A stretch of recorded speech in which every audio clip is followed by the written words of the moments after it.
Good morning. Welcome. This is Angela Coulter, your consciousness transformation ascension guide and originator of Trinity Energy Progression, bringing you this week's Living the Shift. Sorry, I already zoned out while I was starting there. This week, I'm taking a little break off the sex talk because we do still have a lot of stuff to talk about that and sexuality and spirituality. But this is a topic that is coming up really prominently in the past couple of weeks, and my ping was talk about this today, and so here I am. And that is, I hear so many, including myself, we do it all the time. Oh, I'm tired of this.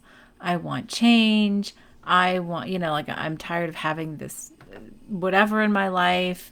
This is miserable. I wish they would just go away, or I wish this would just go away, or I just wish it would change. And we say that all the time. Now, I'm going to say this, and I'm not saying it with judgment. I'm saying it with observation because I do it just as much as everyone else. I have had thousands of sessions in the past 10 and a half years since I've been doing this professionally. I don't even know the number of clients and students and whatever. And I cannot tell you that how many people exactly, but a large percentage of people who a lot of times they'll come into spiritual energy work and stuff like that as like a last resort because they've tried all these other things.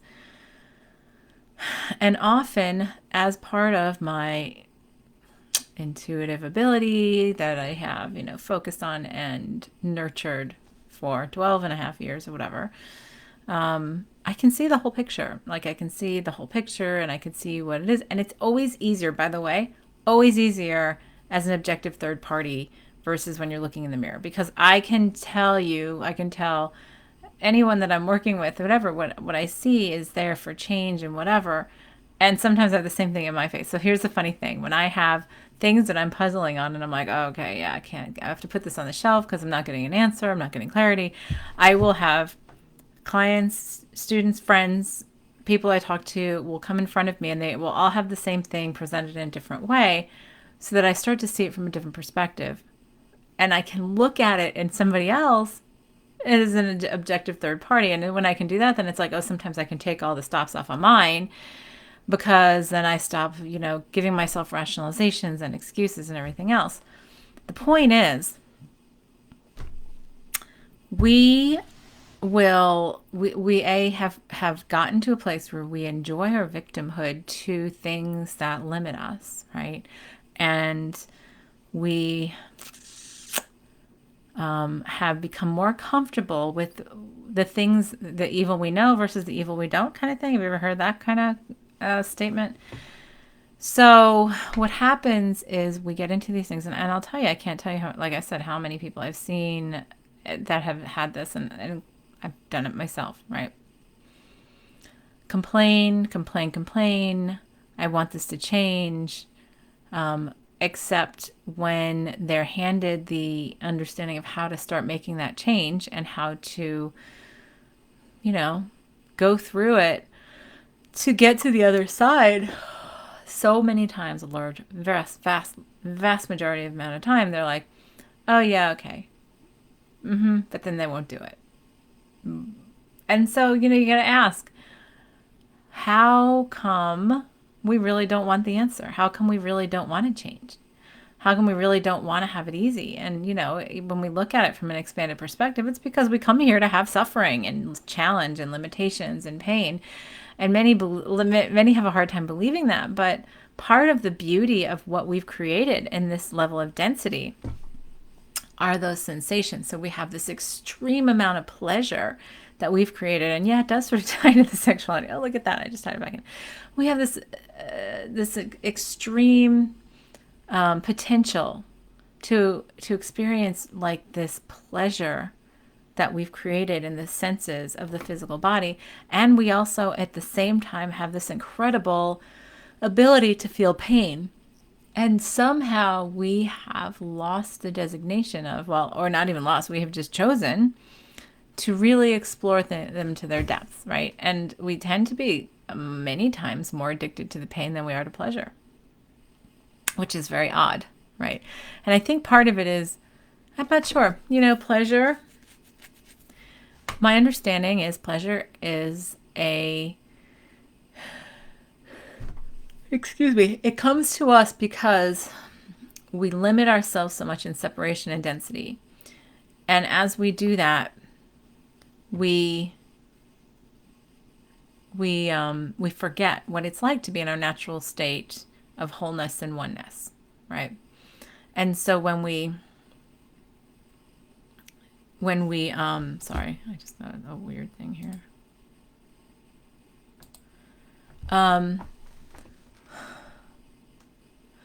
When we're out of the body and we're in our wholeness, that is like the natural state of bliss, because there's all fluidity and wholeness, and you see the whole thing and know the whole thing, and you're all knowing, all creating, all potential, right? And we sort of use that as our guideline for bliss. And when we put ourselves in a separation and density, we create the partitions of illusion that we are separate from that. So as we remove those partitions, as we remove the pain and the whatever, as we remove things that limit us or constrict us or whatever, we then feel like this rush of openness, this rush of expansion, and that's what we consider pleasure. And there's there's other sensations. There's the physical body and the sexuality and all that kind of stuff, and other things. We just take such pleasure in things that we savor, right? But the funny part is many times we also savor pain. We savor suffering. And, many will judge me saying that. I'm not judging it. I am simply saying we do savor it because we don't know this outside of density and separation. This is what we created density and separation for, is to see what these kind of sensations are like. So when we when we hurt ourselves, when we pinch and we prod, and there's a thing called negative reinforcement. That is a psychological term. And in negative reinforcement, it's the removal of a negative stimulus, right? So it's the removal of pain. It's the removal of, something that hurts or it causes us to suffer. And then we love the bliss of that removal, which is really sort of what we're like when we leave the physical body. And that's why I always tell people when they get very upset, because we're very attached to our physical presence and everything else. And I'll tell you, I've connected with so many who've just passed on and left the body, and there is this huge whoosh of freedom and expansion and like a big monstrous sigh of relief. And I'm just like, yeah, they're not. It's not suffering, but we can pull them into that because we, still have this energy of emotion and ego and stuff like that. But anyhow, so the reason I'm talking about all this is because we desire to have the experience of physical touch, right? Of taste, of smell.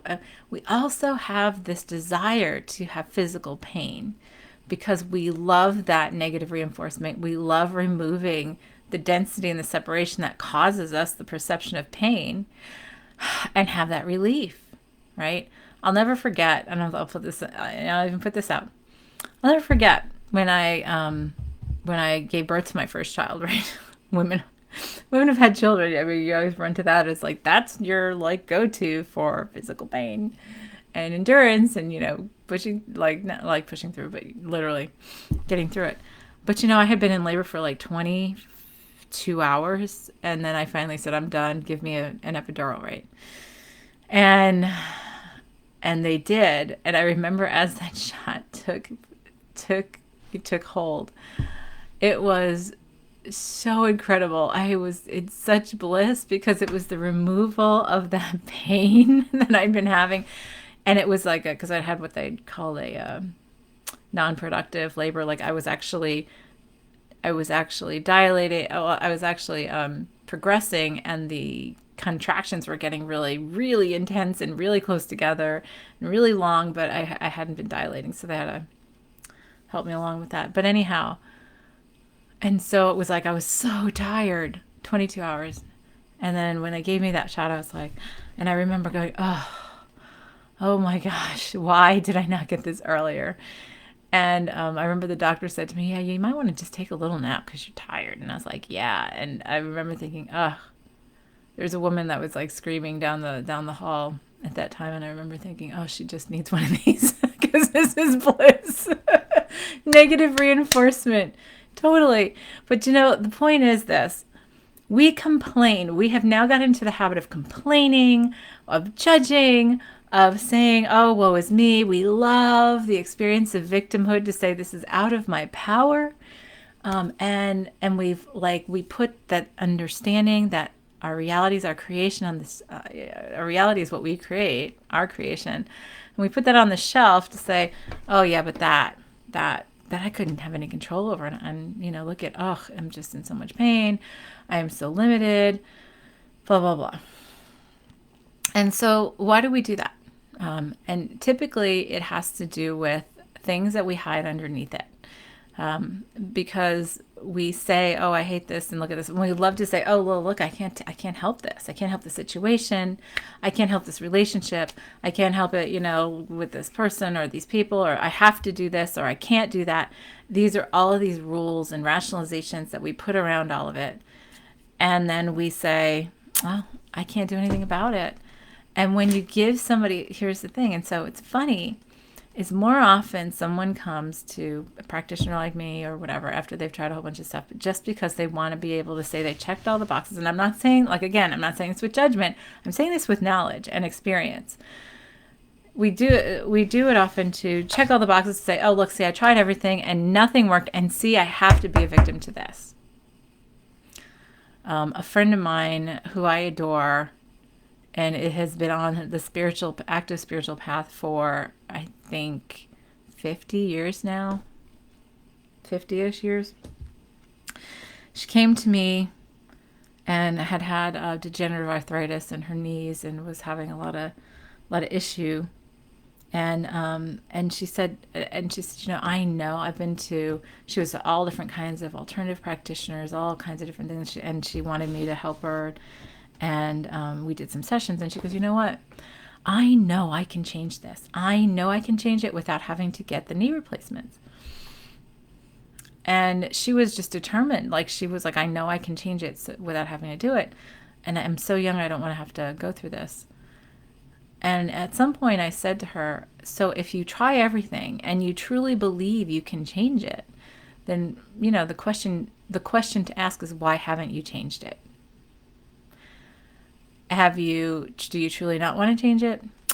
And sometimes we take a path that might not seem the most expanded in consciousness or whatever. We think that, right?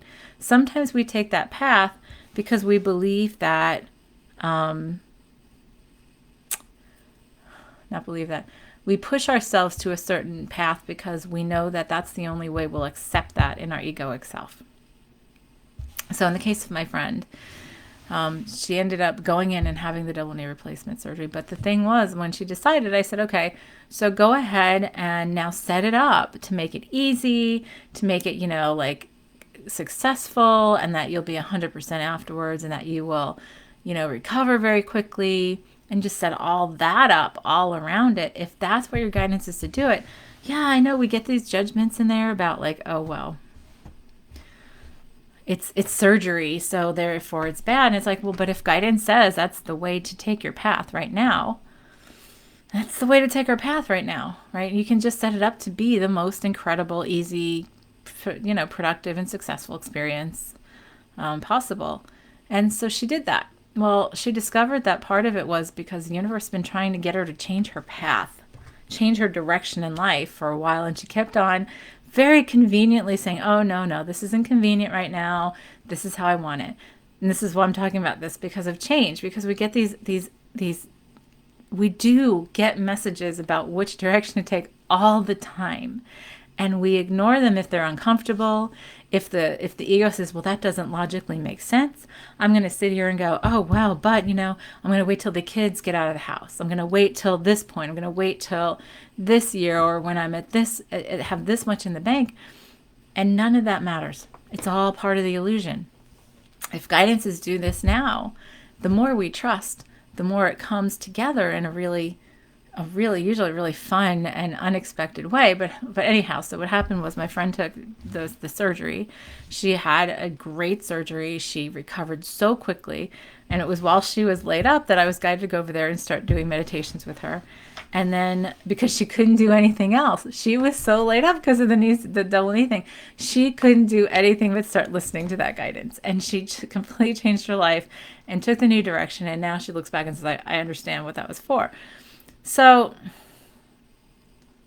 I'm saying that because she had gotten so many messages about changing direction, and she discounted it so much that then she created this situation where she was going to have like no choice because she was in so much pain. Again, what is that? Negative reinforcement, removal of pain to bring on the bliss, removal of limitation to bring on the expansion, that we've created in this duality and separation and density is, she it was like, okay, so she'd set it up for herself. Okay, if I get to this point, I still haven't listened, then I am going to make this my dead stop point of I cannot do anything but listen now. And that's what happened.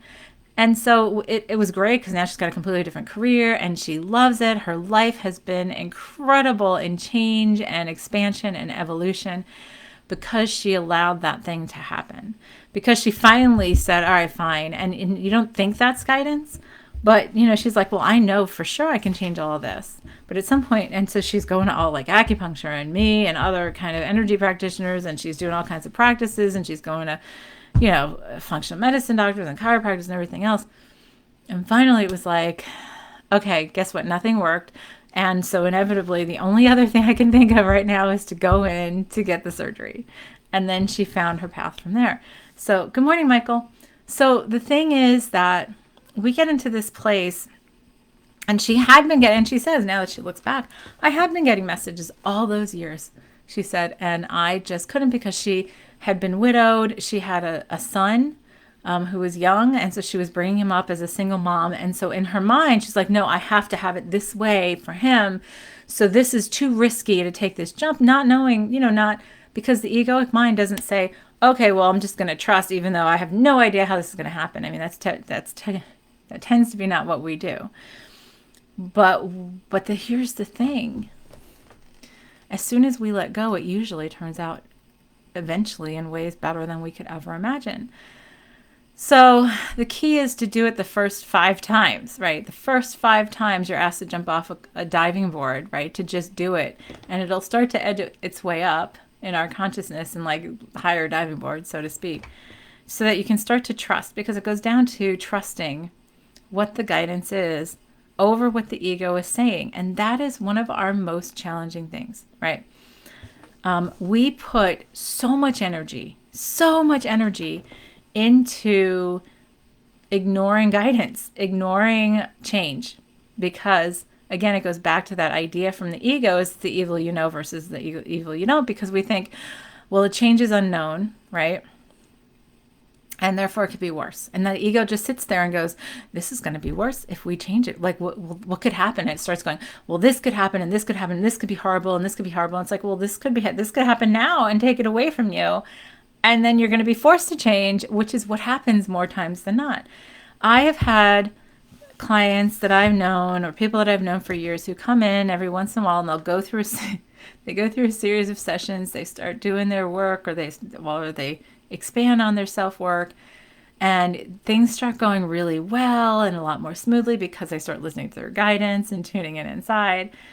And then they finish their course of sessions with me, and they will do it for a little bit, the self-work, and then it'll peter off because it's the whole idea of I'm taking, since I've been taking my blood pressure pills and my blood pressure's gone down, so now I'm just going to stop taking the pills, which if you're guided to at some point, that's fine. But 9 times out of 10, it's like, well, but that's what's helping you right now, right? So it's the same thing with meditation and self-work and everything else. People start doing it and things start going very, very, a lot more smoothly. And they start to like shake out and things start, falling apart so that new things can start stitching together. And then what happens is they're like, oh, I got this. Oh, it's fine. And then they just stop doing the self-work, the meditation, the self, exploration.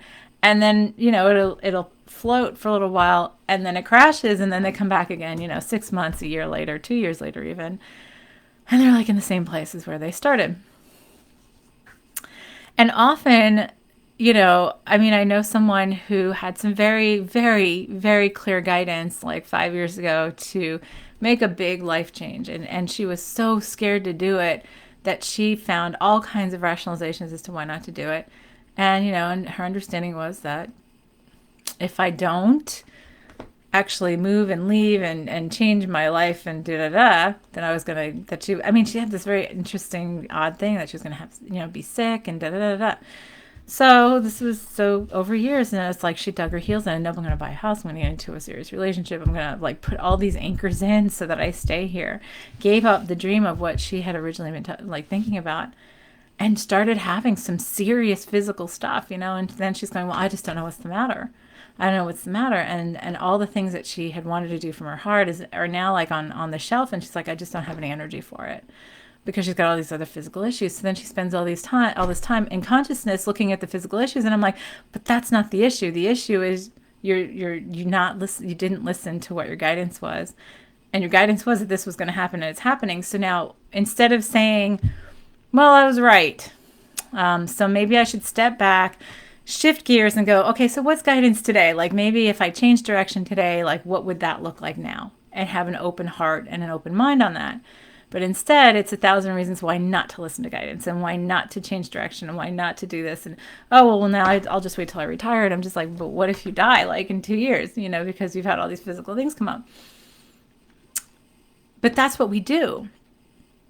And we spin our wheels, putting so much energy into ignoring the guidance because the change in itself is so uncomfortable to guidance because all it wants is that comfortable little box.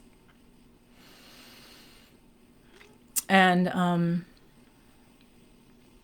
so we will do temper tantrums and we will say, look at me and look at how crappy this is and look at no matter what I do. And yet inside,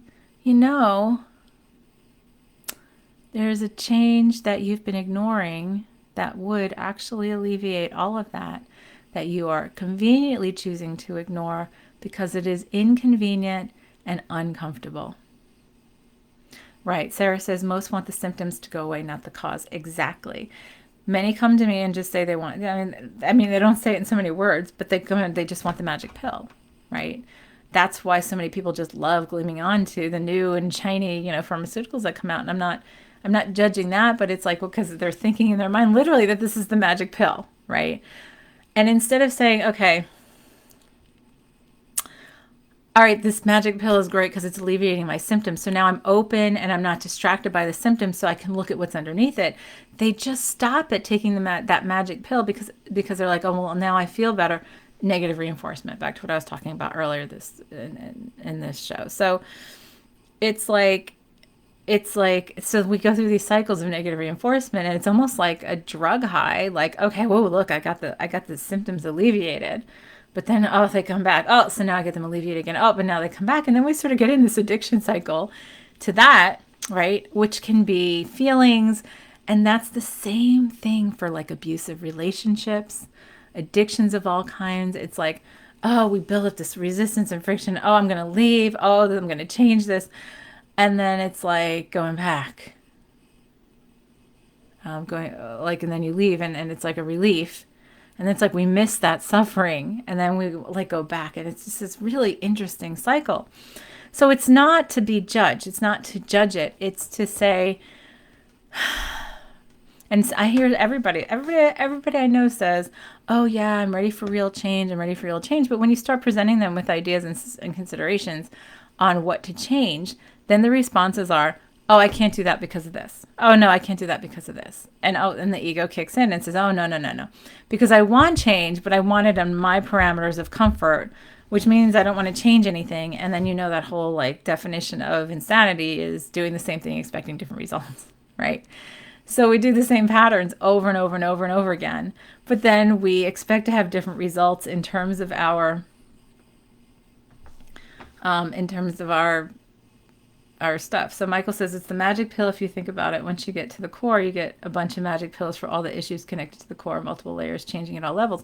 I know. So here's the thing. When we persevere and we focus inside and we start making those shifts inside of us. Because here's the magic pill. I'm going to give you the magic pill right now. All of what's created in your reality comes from inside of you. That's the magic pill. So when you change what's inside, you change everything around you. And it can be one thing, it can be 20 things. But I can tell you that in my experience doing this consciously in the past 12, whatever, 13 years, 12 and a half years or whatever, is when you find that seed and realize it's like finding this little seed, and you don't realize this little root of the seed is attached to all of these different things all around it. It becomes so much more efficient. So much more efficient in terms of how we manage our reality. And it takes so much less energy. And here's the commitment. The commitment is taking that self-responsibility, which, okay, now I have to throw that out there. My shameless self-plug for Sarah and I have Sarah C. Gavagnoni and I have our Ascended World thing that we do every Monday. But we also have a program called Adventures in Wonderland. And it's like the 7 courses that cover everything that get to those seeds underneath so that you can change anything effortlessly. And the reason I bring that up is because September is when we launched number 5, which is self-responsibility. And that's the whole course on taking responsibility for our own creation, which then changes the entire way we create in our realities, right? And all of these courses, they're geared and they're in topics that are the 7, as we understand them from all the work that she and I have done over the years with ourselves and with others. It's the core. It's the core of everything, right? So it was worthiness, trust, guidance, forgiveness, self-responsibility, shadow, and self-love and nourishment, right? All interconnected, and yet they're all so important. And these are all the seeds to me, which is why we use the seeds of life. The seed of life is the representation of it, of getting underneath. Because when we get underneath, here's the thing. We think, oh, I have to, first I have to get rid of this illness. First I have to get rid of this injury and this distraction. And it's like, but if we focus on getting underneath to that seed, then guess what? The illness will magically go away. That is the magic pill. The injury will go away and it will resolve. And that's the magic pill. Like, I don't even look at things anymore from how do I alleviate this, except for maybe a momentary thing. And what it becomes is I'm just doing anything I'm guided to alleviate this right now so that I can look clearly underneath and not be distracted by pain or whatever, injury, whatever. So if I can alleviate this, my commitment is not to just sit with that and let it go and say, oh, well, okay, now I don't feel like doing it. Because that's what most of the time many of us do. It is shifting to a place of, okay, I just want to alleviate this because now I don't have my energy distracted and I can focus it on getting rid of the seed that's causing that to manifest in my reality, in my body, in what I'm doing. And yes, it doesn't, and that can be chronic illness. It can be all kinds. What I always love to talk about is, it doesn't matter where you are. Like, people think, oh, but there's cancer and there's this. And it's like, yeah, and guess what cancer comes from? The internalization of toxicity, right, of different kinds over long periods of time that the body can't process and release anymore.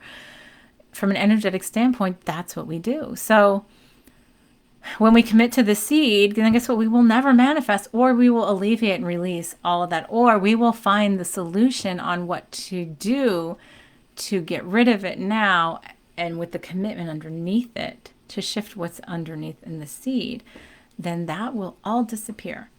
Except, why do we then still stay in that desire to be limited, in the desire to stay the same instead of change? Because it's all how we've perceived change to be scary, right? Marie Curie quote, we fear what we don't understand. I like to say we fear what we don't remember because it's the unknown, right? Except when you go to trust, which is, course 2 in our program, when you go to trust and you really get into that trusting, you trust that the expanded consciousness has your back, and that if I let go and surrender and submit to that expanded consciousness, I will be supported in all ways. I will be supported in getting there in the fastest, easiest, most enjoyable, like a joyous way possible, and then I can take it from there, right? Now, sometimes it can be so. What is it connected to it? There's so many. Michael says, I thought it was funny that desire was a lower vibration than willingness on the Hawkins scale of consciousness. Yeah, and I think all those are relative too, because I've seen several and you get different things, whatever. And honestly, I've just come to the place of saying, okay, so where is that freedom of love, right? And that ease. And desire was a lower vibration than willingness. Yeah, well, that would make sense too. So, willingness is letting go, right? And allowing. And desire is like a striving for something we believe we don't have, maybe. Maybe if it's from that perspective. But anyhow, there's a whole other discussion around that. I know, and there's something right before I read your thing, Michael. There's just something that came to me. I was like, oh my gosh, I could do this for another 20 minutes because that whole thing just came in and now I lost it again. So maybe it wasn't just there for, maybe it's just not there to talk about today. But so that's what there is to look at this week. It's what is it going right to the top with love vibration, right? And yeah, just go right to the love. That's me. Like that's where I've gotten to, is I'm just like, okay, so what's love based? And then usually I'm just saying, okay, how do I get there? And like, what is there for me to shift or release and to get to that and this? And then that just bubbles up. But that's willingness to allow different things, right? And what's going to happen is it's going to get crazier. In the short term, we got some big stuff going on collectively. It's going to get crazier before it settles down. And the more we resist it, the crazier it's going to get. So my suggestion is, what if we just all embrace the change? Done deal.